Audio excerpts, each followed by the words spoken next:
さ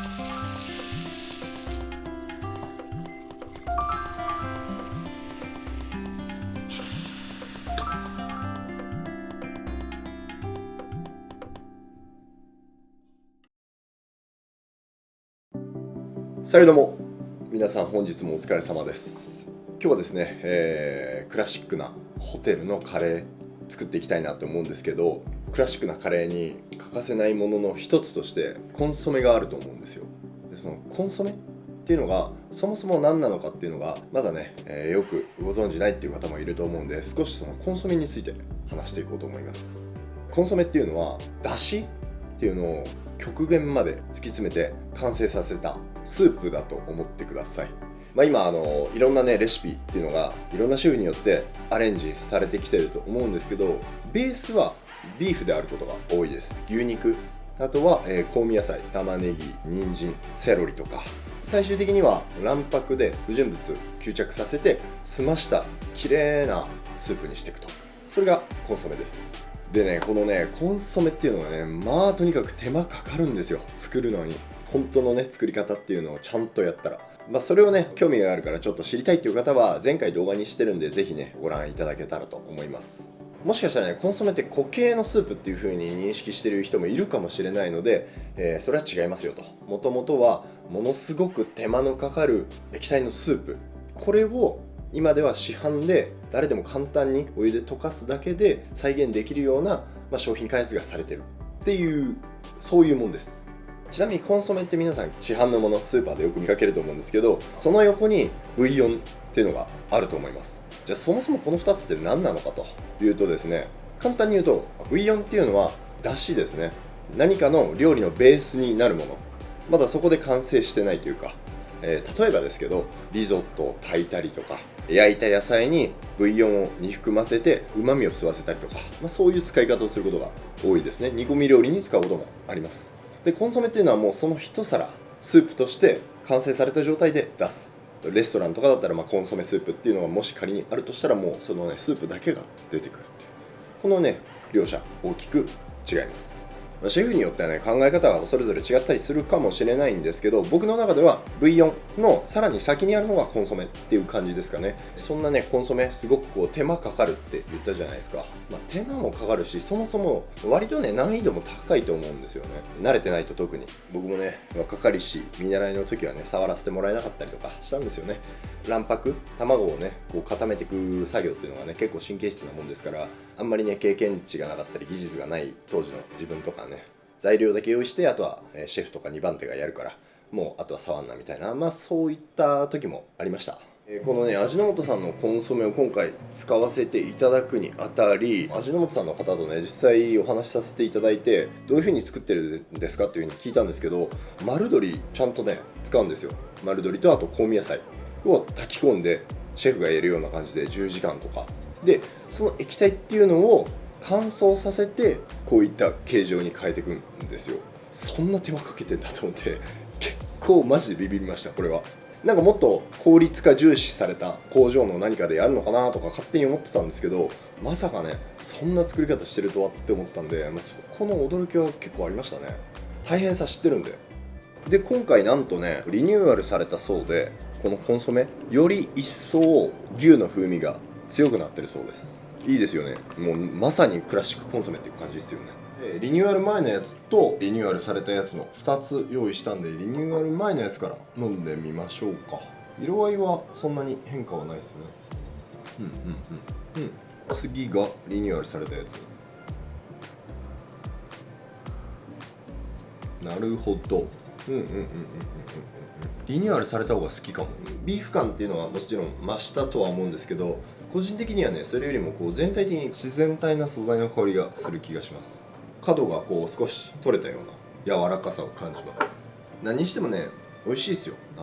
クオリティも高いし、やっぱね家で代用するっていう考えた時にものすごくいいチョイスですよね、この市販のもの。だって自分で作るってなったら、仕入れ値はあれど1回作るのに普通に7000円とかかかるんですよ、素材だけで。でそれを1杯に落とし込んだ時に2000円とか3000円っていう倍価になってくるんですよね、これ。それが市販のコンソメになったら200円前後で買えますからね。やっぱもちろん価値が全然違うかも分かりませんけど、家でコンソメっていうのを気軽に楽しめるっていうのはね、これはやっぱ素晴らしいですよね。これはね、ガンガン使っていく以外選択肢はないですよね。そんなわけでカレーいきましょう。はい、そんな感じでいろいろと説明はありましたけど、ホテルカレーをやっていきましょうか。取り出したお肉は牛のほほ肉です。ちょっとグレードアップしたカレーの煮込みとしてはほほ肉最高なんじゃないかなと思ってまして、あとですね、煮込み系のお肉の中で一番好きかもしれないですね。聞いたことありません？牛ほほ肉の赤ワイン煮込みとか、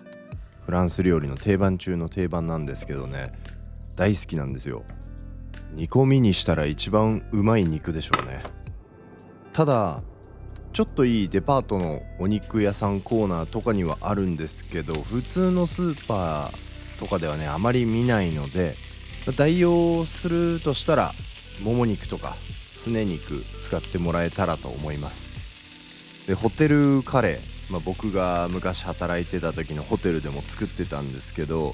しっかりと時間かけてきますからね。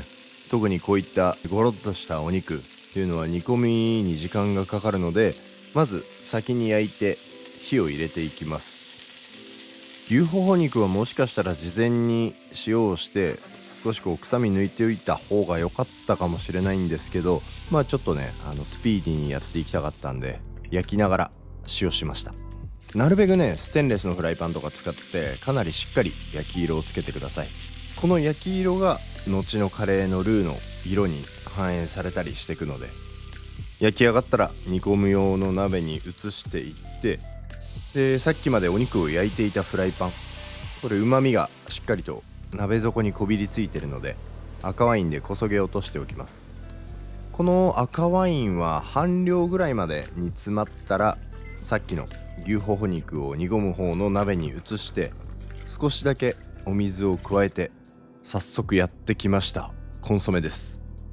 しっかりと使って牛ほほ肉に旨味を乗せていくようなイメージです。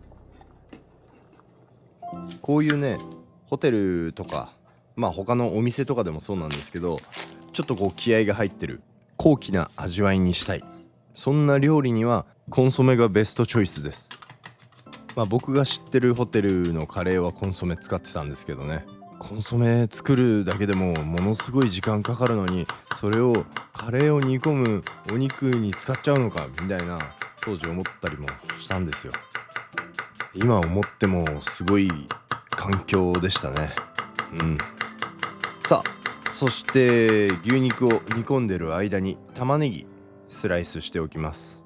察しのいい方はお気づきかもしれませんがね、この玉ねぎしっかりとかなりがっつりと飴色まで炒めていきます。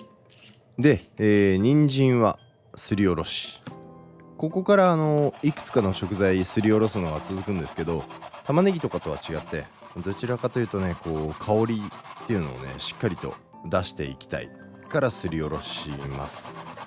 続いてニンニクと、生姜ですね。これらはやっぱり少量入ってるとね味の骨格がだいぶカチッと決まってくる印象があるので外せないかなと。フルーティーな甘みと酸味加えるためにリンゴもすりおろしておきます。皮の部分はね使ってもいいんですけど、個人的にはね外した方がいいなと思ってるんで、外します。皮があるとなんかちょっと口当たりが気になる気がするんですよね。はい、こんな感じですりおろしは終了です。次はフレッシュトマトを使っていきます。ホールトマト缶とかでも大丈夫なんですけど、ホールトマト缶使っちゃうとやっぱどうしてもねトマトの感じが強くなっちゃう気がするので、普通のフレッシュトマトにしてますね。これはもう細かく火が入りやすい大きさにカットするだけ。この時もなるべく切れる包丁でトマトから余計な水分が出ないようにした方が、結果としてカレーにトマトの味っていうのがしっかりと乗っかっていくのかなと思います。さあ、切り物はだいたい終わったので、ここからは再度フライパンを用意してまずは玉ねぎを飴色にしていきます。全体に軽く塩を振って、油が全体に馴染んできてくたっとするのを待ちましょう。だいぶね、くたっとしてきたんで、ここで少しだけ水加えます。 50cc から100ぐらいでいいでしょう。 2,3 分蒸し焼きにしたら玉ねぎが半透明になってきて、加えた水もほぼなくなった状態になりますね。これで焼き色つけていきます。ここからは焼き色つくのが早いので、なるべくつきっきりで強火でガシガシ攻めていきましょう。ちょっとずつ色がついてきてるのが分かりますね。それで10分もするとこんな感じです。かなり濃縮された甘みとほんのり苦みを感じます。この後に先ほどすりおろしておいた野菜たちも加えましょう。玉ねぎを飴色にする役割って味もそうなんですけど、個人的にはカレーの色になっていくので、そういう意味でも深みが出る色を出すためにかなりしっかりと飴色にします。トマトも忘れないように加えて、トマトが全体的に潰れてソース状になってくるあたりが目安です。それぐらいになったらカレー粉を加えます。この段階でだいぶカレーだなっていう感じが見えてくるんですよね。当然カレー粉が入ってるからっていうのもあるんですけど、野菜それぞれの旨味と甘み、あとカレーの風味っていうのが加わって、これを煮込んでるお肉に合わせます。この時点でお肉はもう40分とか煮込まれてる状態なので、もうあと1時間ぐらいはしっかりと煮込みたいですね、最低でも。はい。で、さらにねお水をさして少しかさ増したところにまたコンソメ加えます。まずはお肉にしっかりと旨味を染み込ませたコンソメで、その後は全体に旨味をちゃんと加えるためのコンソメっていう感じです。ちなみに味の素 KK コンソメは固形と顆粒のタイプがあって、固形は水300に1個っていう分かりやすい設計で、煮込み料理とかに向いてますかね。顆粒の方は炒め物にすごく使いやすいと思います。どちらも水に溶いて使うこともできるんですけど、気持ち薄めに作っておくとブイヨン的な立ち位置としても使えていろいろ便利です。でこのまま煮込んでいってる間にルーを作ります。ルーがあることでカレーっていうのがとろっとね仕上がっていくので、このルーもですね、本来であればもうバターと小麦がしっかりと馴染んで粉っ気が飛べば OK なんですけど、カレーに深み、あと色を加えたいので、こんな感じでだいぶ茶色く仕上げていきます。あまりやりすぎると焦げの苦みとか香りっていうのが出てきちゃうので、その手前ですね、煮込んでいる鍋に加えましょう。さあそんな感じでねルーも加えてとろみがついてきたので、あとはもう少し甘み、そして香ばしさとほんのり苦みも加えたいので、キャラメルソース作って加えます。味もそうなんですけど、さらに色の深みを出すっていう目的でもありますね。だいぶ動画内でお伝えしてると思うんですけど、とにかく色の部分、これ大事にしてます。仕上がりの色で、隠し味なんですけどね、マーマレードのジャム入れます。これがね非常に良いフルーティーさの隠し味になるので、私んちちょうどマーマレードジャムあるわっていう方はぜひ加えてください。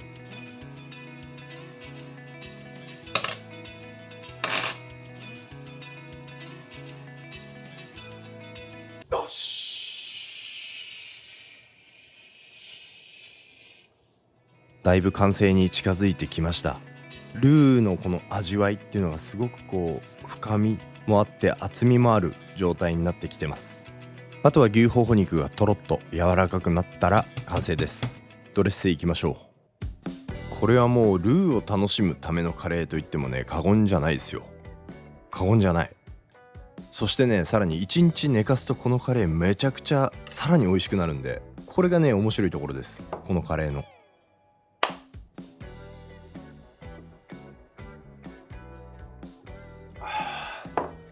うまい。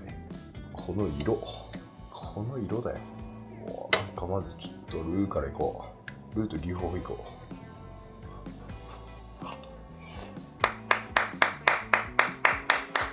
う。牛ホホうまっ。むちゃくちゃうまい。こんなうまいのの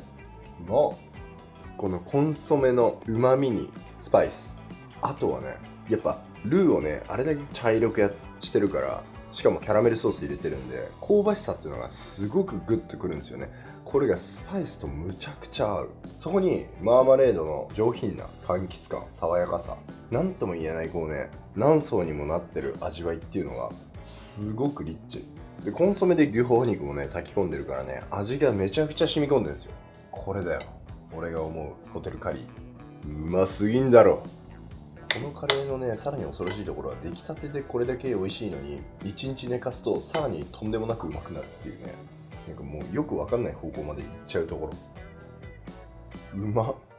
香ばしい。やっぱねその根底にあるのはこのコンソメのうまみですよね。ビーフの味わいがちょっと強めで、あとは香味野菜のニュアンスっていうのもしっかりとあって、コンソメっていうのはねこれだけのこうリッチ感、厚みっていうのを出してくれるんですけど、やっぱそのコンソメを一から作るっていうのがねできないじゃないですか、ぶっちゃけ家だと。それをこういった形で使いやすくまとめてくれてるっていうのはね本当にありがたいですよね。料理のね幅が広がる。嬉しいよな、こういうことを家でできたら。特別な日に今日カレーだからって言ってカレーっていつも食べてるじゃんみたいな、いやいや今日のカレーは一味違うのよっつって、このカレー出された日にはねもうね踊るよ踊る。俺は踊るってダンスの方のね。というわけで新しくなった味の素 KK コンソメでぜひこのカレー作ってみてください。それじゃまた次回の動画でお会いしましょう。